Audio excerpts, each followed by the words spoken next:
Bismillahirrahmanirrahim. Assalamualaikum warahmatullahi wabarakatuh. Selamat datang ke podcast Cerita Kedai Kopi bersama saya Ahmad dan Assalamualaikum warahmatullahi wabarakatuh. Hari ini sembang kedai kopi ataupun cerita kedai kopi kita. Saya Omar dan hari ini kita nak sembang tentang kemenangan. Kemenangan yang tertunda. Kemenangan yang tertunda. Kemenangan yang tertunda untuk pasukan Malaysia. Aduh. So, jadi malam tadi tengok bola? Tengok jugalah kita. Itulah, Ana pun dapat tidur 1.5 jam aje. 1 jam setengah. 1 jam setengah aje. Okey, jadi maknanya semalam kita tengok sekali lagi Malaysia berjaya mengekalkan rekod. Kalah dalam first game. Kalau kita tengok rekod Malaysia perlawanan pertama semenjak daripada 1976 kita bertemu dengan Kuwait, maka Malaysia tewas dengan 2-0. Kemudian pada 1980 ini merupakan saya kira rekod terbaik lah, iaitu kita berjaya seri dengan Korea Selatan, minta maaf, Korea Selatan.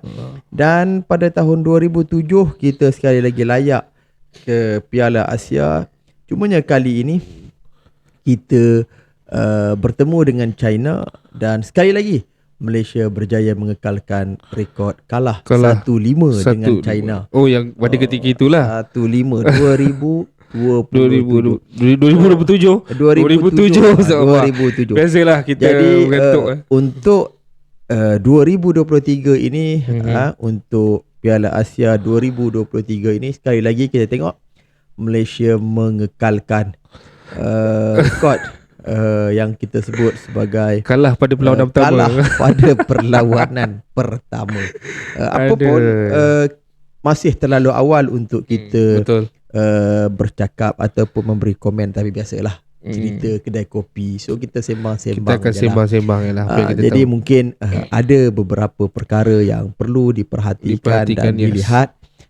Dan sekali lagi Jordan berjaya mengekalkan rekod kemenangan dengan Malaysia pada setiap pertemuan. Jadi ini dia sebenarnya Ustaz Omar, anda sebenarnya tak kisahkanlah.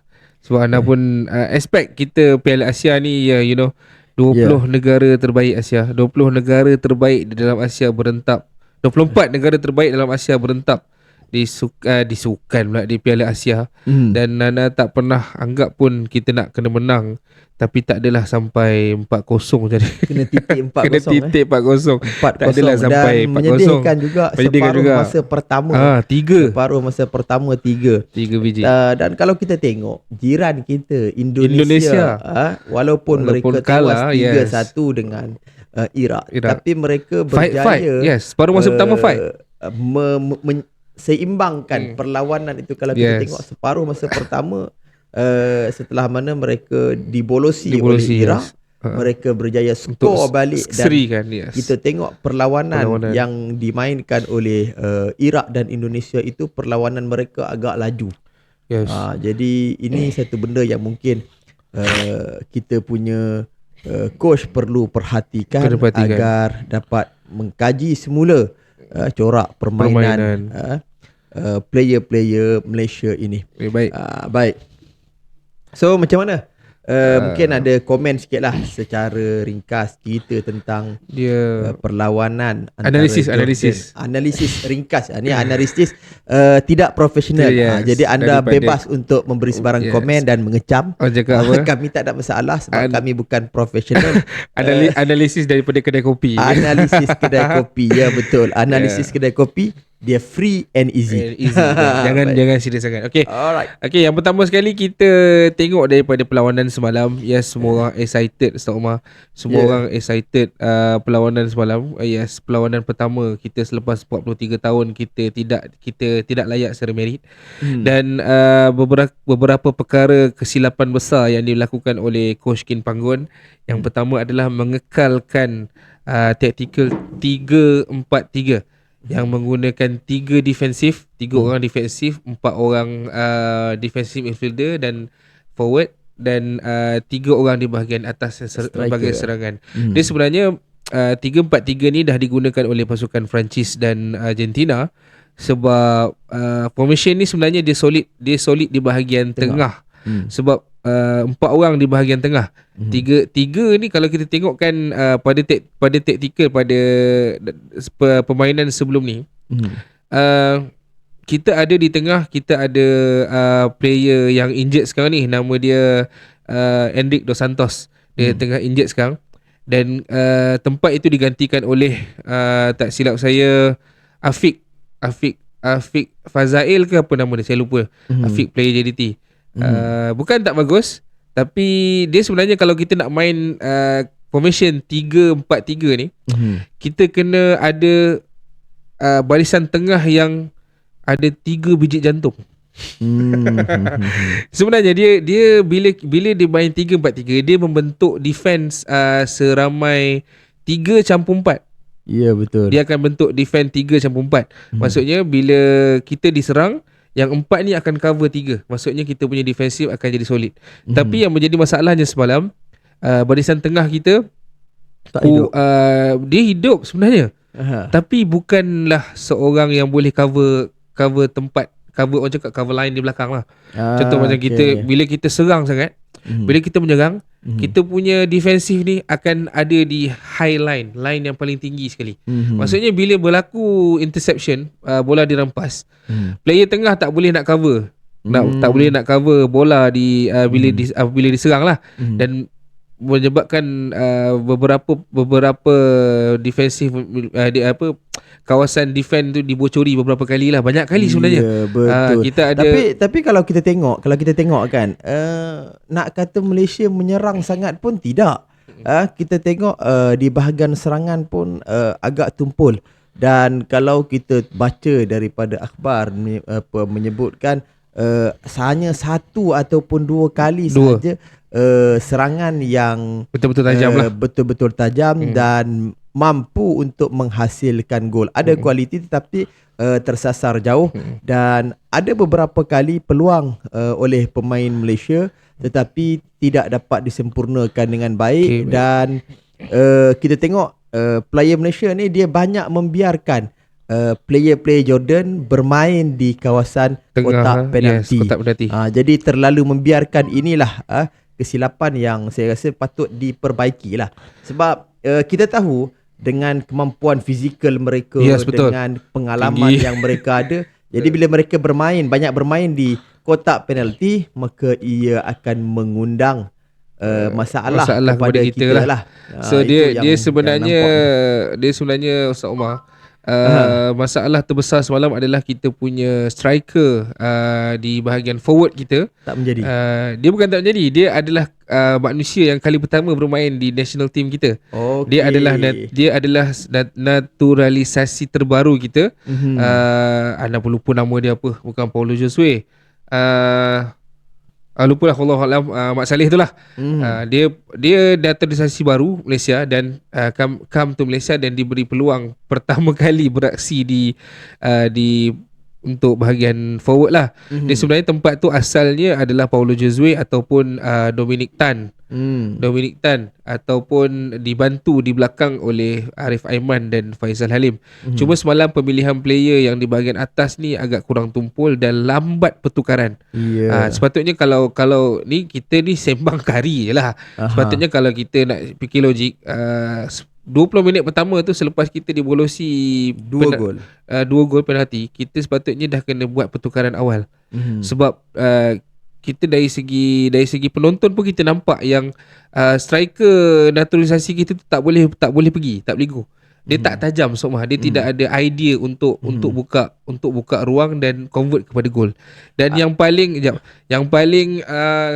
kritikal sekali adalah 2 perkara yang menjadi faktor atas tak hidup adalah, yang pertama, Faisal Halim tidak diberikan dia punya position asal, iaitu free roll.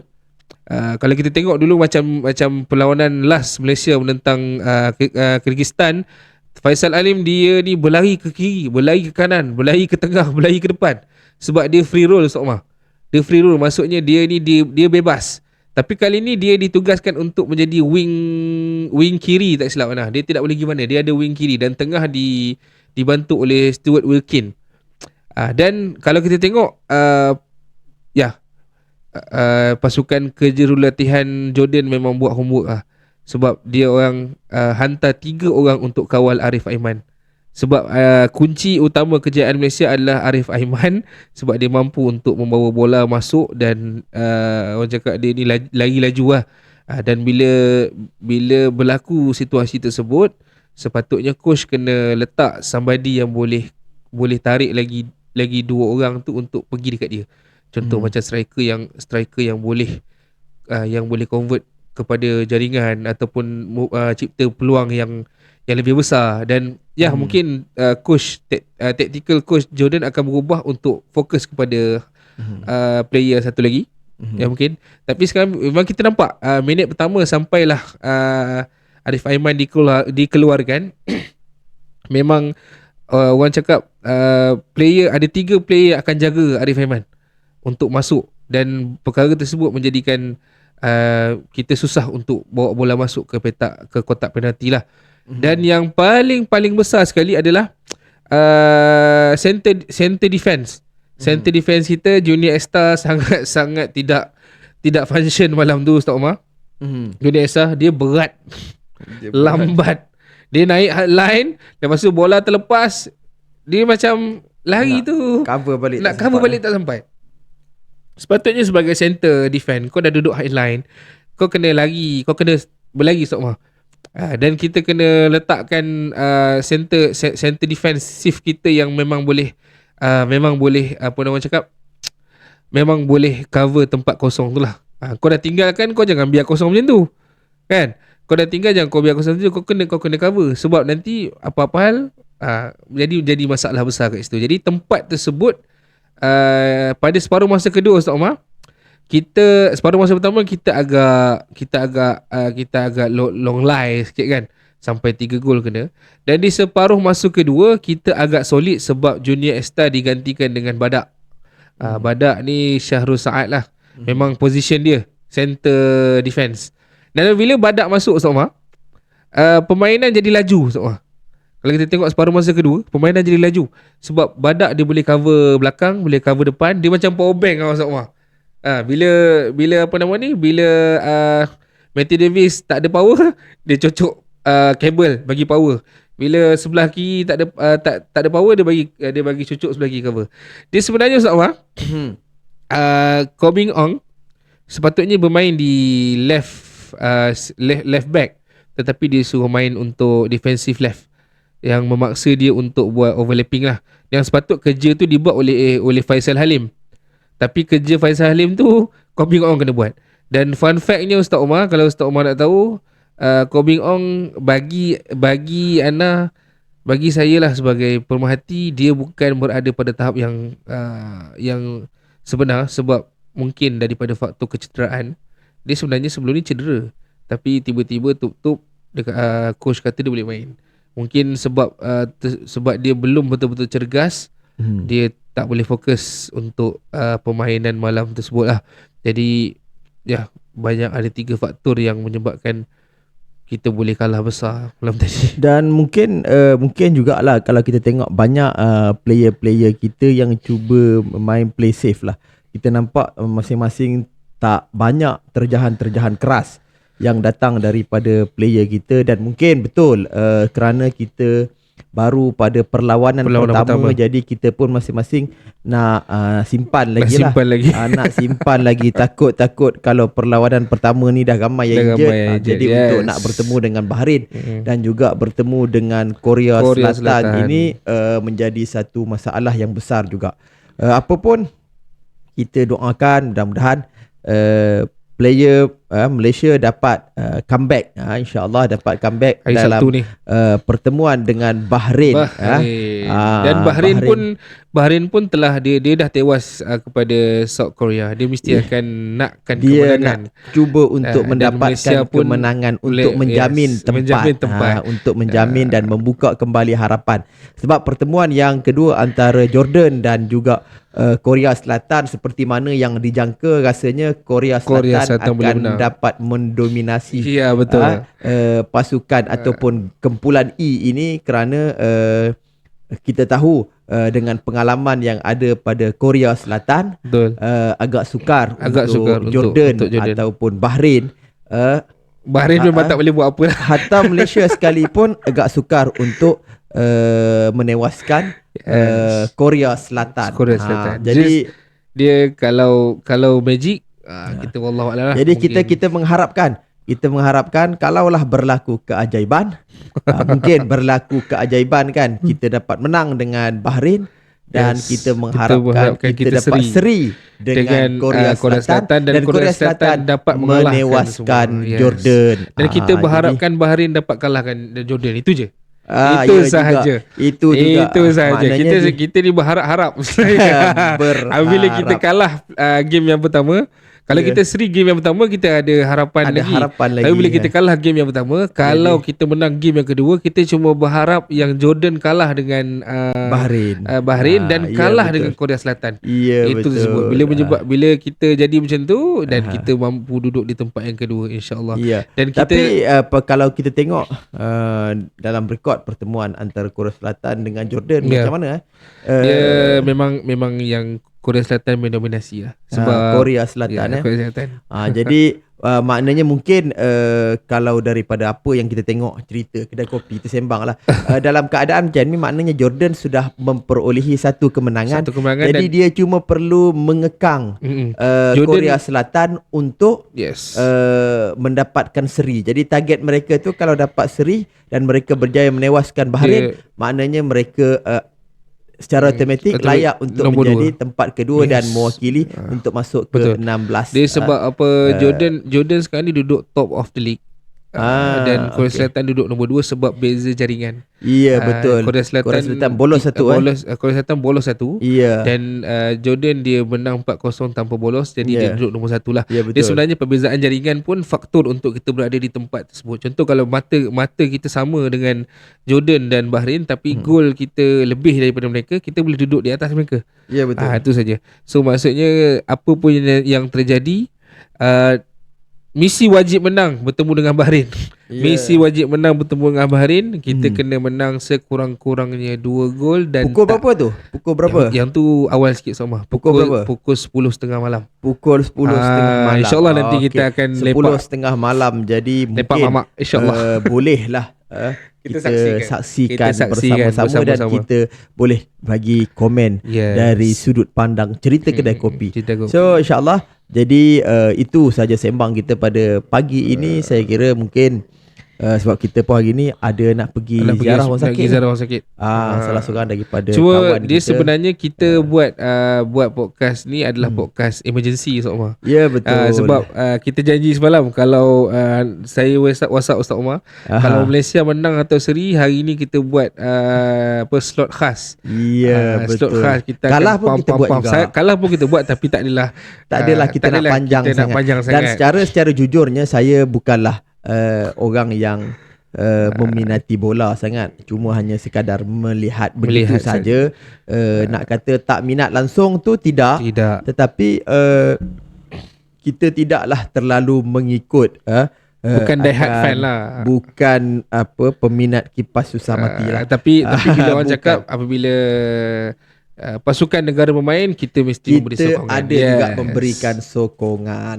Jadi itulah kita harapkan player-player naturalisasi kita dapat membawa yang terbaik, dan juga player warisan kita. Dan mungkin kita harapkan juga daripada coach kita agar memberi peluang lebih banyak kepada player-player Malaysia sendiri, muda, anak jatim Malaysia sendiri yang masih bermain. Muda untuk bermain. Sebab semalam selepas kita masuk balik kejap.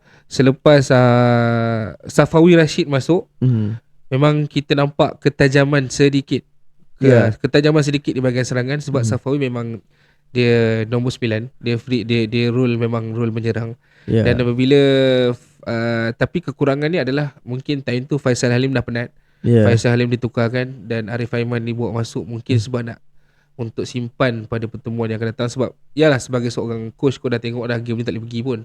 Dan kau kena simpan player-player yang sepatutnya kau simpan sebelum dia patah kaki.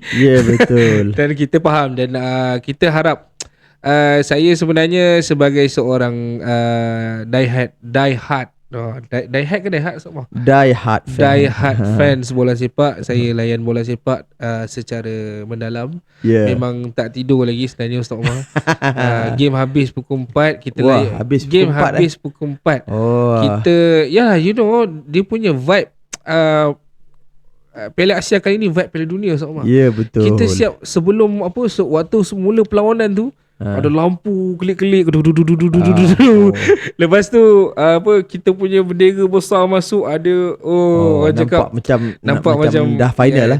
Nampak macam dah final. Macam nak pergi ke final Piala Dunia. Tapi cakap bagi saya lah sebagai seorang peminat penyokong bola sepak tempatan, dan saya rasa ini kita tak boleh saya sakit hati sebenarnya Ustaz Omar bila lepas perlawanan saya tengok Facebook saya tengok Instagram, banyak komen-komen negatif daripada netizen yang macam Malaysia ni dah pernah main Piala Asia ni 10 kali lah.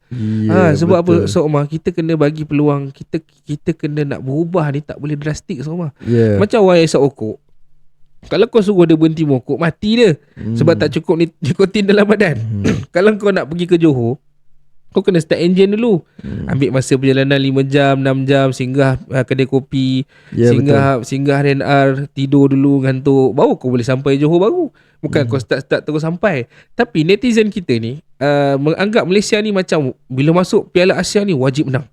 Bila masuk perlawanan ni wajib menang. Kita kena berpijak pada bumi yang nyata Ustaz Omar. Dia sebenarnya mungkin kita juga tidak dapat menyalahkan kita kata penyokong-penyokong Malaysia. Yalah, biasalah mana-mana negara pun ataupun mana-mana penyokong pun apabila tengok pasukan dia bermain sudah pastilah mengharapkan kemenangan. Dan bila kalah, ini adalah normal. Manusia bila dia tengok kalah belah, boleh kutuk dan sebagainya. Tapi apa pun mungkin sebab kerana kita sudah lama sudah ada beberapa kali kita masuk ke Piala Asia dan juga kita melihat peningkatan yang agak baik daripada player-player Malaysia. Jadi harapan yang ada daripada penyokong-penyokong Malaysia, mereka mengharapkan supaya player Malaysia dapat melakukan yang terbaik. Tapi seperti mana yang saya sebut semalam lah, saya kata bola ni bulat. Betul. Bola ini bulat. Walaupun mungkin kita nampak macam dah okey, macam saya sebutlah, Argentina, pasukan yang berjaya menang Piala Dunia juga tewas pada perlawanan yang pertama.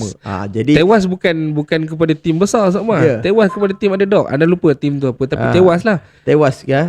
Jadi kejutan itu. Tetapi akhirnya Argentina berjaya comeback balik dan berjaya menang menjadi Piala Dunia. Itu Argentina. Tapi tidak mustahil untuk perkara Malaysia itu berlaku kepada Malaysia ataupun Malaysia kekalkan rentak tewas juga. Allah. Tapi ada saya nak sebut beberapa perkara positif yang yang berlaku semalam. Itu adalah dari segi analisis perlawanan, kita dapat lihat penguasaan bola kita 53% Ustaz Omar.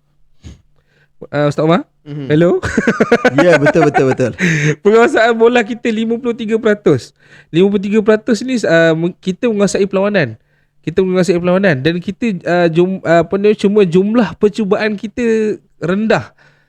Jordan memiliki 14 percubaan dan kita hanya 8. Percubaan tepat kita hanya 3 dan percubaan tepat Jordan 8.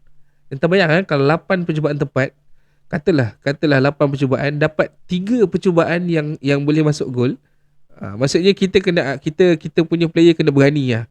Kena berani untuk mencuba dari kotak penalti. Dan Ustaz Omar, fun fact-nya adalah kita punya jumlah hantaran kita 343 passing berbanding dengan Jordan 294 dan kita punya jumlah hantaran kita 422 berbanding dengan Jordan 392. Maksudnya adalah kalau nak kita nak bezakan kekalahan kita sebelum ni 4-0 yang sebelum Piala Asia ni, kita lebih more kepada sekarang ni kita boleh kuasai bola dengan bagus, kita boleh menguasai hantaran. Cuma kekurangan kita dari segi defensif dan di bahagian tengah sajalah. Dan benda tu mungkin akan ditambah baik oleh coach, insya-Allah pada masa akan datang. Kita jangan tengok dari sudut negatif saja, kita kena tengok dari sudut positif. Apa yang berlaku sekarang ni, di mana kita ni di Malaysia ni, bola sepak Malaysia ni tengah berada di dalam fasa revolusi ke arah bola sepak moden. Kita sedang meningkat naik. Ada pemain kita yang mendapat tawaran bermain di luar negara. InsyaAllah pada masa akan datang, bila player kita ni dah banyak main luar negara, dah ada main Champions League, Asia League, apa semua, kita dah biasa main dengan Arab Saudi dan sebagainya kan. InsyaAllah pada masa akan datang kita boleh menjadi salah satu daripada gergasi Asia dan kita mampu untuk masuk Piala Dunia. Jangan kita letak harapan yang sangat tinggi. Ya, kita tahu kita ni masuk pertandingan nak menang, tapi kita macam yang saya cakap tadi, kita kena berpijak di bumi yang nyata. Yes, kita mampu untuk beri saingan pun dah cukup sebenarnya untuk dalam Piala Asia ini. Betul. Apapun kita kena sentiasa positif. Dan insya-Allah jika ada rezeki kita bertemu dengan Bahrain. Betul. Dan kita dapat menewaskan Bahrain. InsyaAllah kita akan cuba untuk tengok bola tu bersama, Ustaz. Dan kita cuba akan bagi saya analisis. Tak janji sebab hari Sabtu ni biasanya memang adalah hari untuk saya beraktiviti dengan family. Family.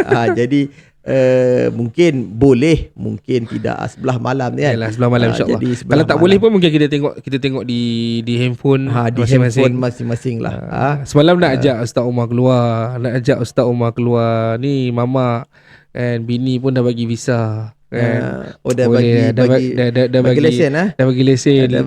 Dah cop siap dah visa untuk sebulan ni. Kalau Malaysia layak lah sampai ke peringkat suku akhir ke kan, 16 terbaik ke kan. Tapi itulah mesin Ustaz Umar kata ngantuk pula, kena lah tu. Sebab bukan kalau peminat bola ni mengantuk macam mana pun dia sanggup. Tapi kalau bukan peminat bola sejati, jadi kita hanya sekadar mengikuti perkembangan macam mana saya sebut tadi. Mungkin pandangan saya ataupun apa yang saya cakap ini dari sudut pemerhati biasa saja. Macam saya, walaupun saya die hard fan, tapi taklah semua aspek kita tahu. Mana apa yang kita tahu tu kita cakap lah. Yang mana yang kita tak tahu tu kita minta maaf dari hujung rambut sampai hujung kaki. Yang salah tu semua datang daripada kita, Ustaz Umar. Yang baik tu semua datang daripada Allah. InsyaAllah kita tutup perbincangan kita pada hari ini dan kita jumpa pada podcast yang akan datang. Dan insyaAllah kita akan bawa guest. Kalau dia tak busy kita bawa, kalau tak ada kita dua lah juga. So jangan pernah bosan menyaksikan muka kami, melihat muka kami. InsyaAllah sebarang informasi. Kita punya tagline apa, Ustaz Umar? Cerita kedai kopi 1000 kisah berinformasi, memberikan manfaat kepada semua. Tagline kita berubah setiap hari. Tapi sebenarnya yang pastinya cerita kedai kopi 1000 kisah berinformasi. Ini sebenarnya sebab apa? Sebab apa kita tidak ada tagline yang tepat, yang tetap, Ustaz Umar? Sebab we are kedai kopi, Ustaz Umar. Ya, betul. Kedai kopi dia berubah-ubah setiap masa. So dia tak boleh ada benda yang tetap lah. Sebab kalau dia tetap, nanti dia tak jadi kedai kopi, Ustaz Umar. Dia jadi forum perdana Islam. So itu saja daripada kami berdua. Ulasan ringkas daripada kami yang tidak mengetahui sangat pasal bola ni. So apa yang kurang kami minta maaf, apa yang salah kami mohon ampun. Alright, Assalamualaikum warahmatullahi wabarakatuh. Jumpa pada masa yang datang. Assalamualaikum. Bye.